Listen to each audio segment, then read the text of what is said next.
Para makatulong sa pagresolba ng hebigat na traffic, isinusulong ng Department of the Interior and Local Government at Metropolitan Manila Development Authority ang street parking ban sa piling oras sa lahat ng pampublikong kalsada sa Metro Manila. Balitang hatid ni Darlene Kai. Sa September 1, nakatakdang maglabas ang DILG ng final version ng mga polisiya sa isinusulong na regulasyon sa street parking.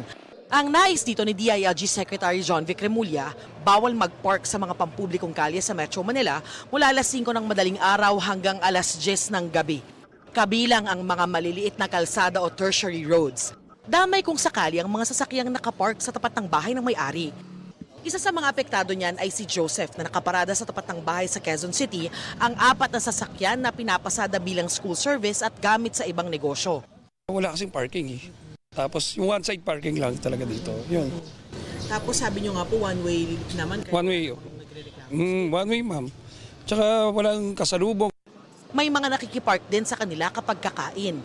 Pag bawal na mag-parking sa street, hindi na kami makakakuha ng customer na siyempre matatakot sila baka mahuli, matikitan. Mahihirapan din daw si Ryan na sa kalsada rin ipinapark ang pinapasadang taxi.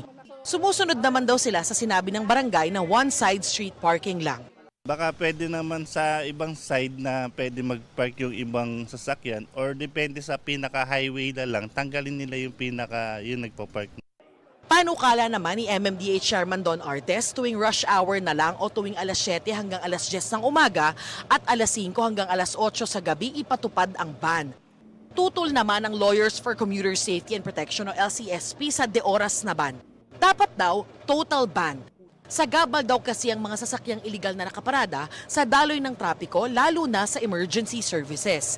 Hiling naman ng Automobile Association Philippines sa pamahalaan maghunos dili sa pagpapatupad ng ban.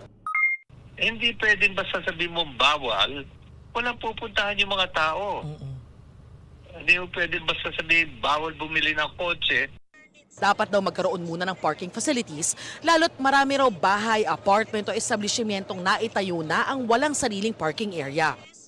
Kailangan mag-set up naman ng government, local government, ng mga parking buildings or parking lots. Kasi saan pa-park yung nabili na nila yung kotse. Pero nakatira na sila sa isang apartment na wala namang parking. So, anong mangyayari? Noong 2022, ipinanukala ni Marinduque Representative Lord Alan J. Velasco na i-require sa pagpaparehistro ng sasakyan na magkaroon muna dapat ng sariling parking space.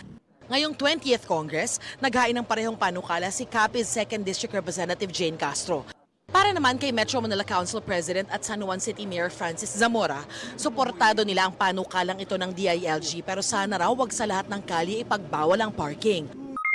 Yung mga kalye na hindi naman natin matuturing main roads o secondary roads at yung mga kalye na hindi naman po bahagi ng mabuhay lanes, maaaring minsan po ay one-side parking, maaaring minsan po ay oras lamang ang pagparada. Mainam daw kung hahayaan ang LGU na maglatag muna ng panukala sa mga kalye sa kani-kanilang lungsod.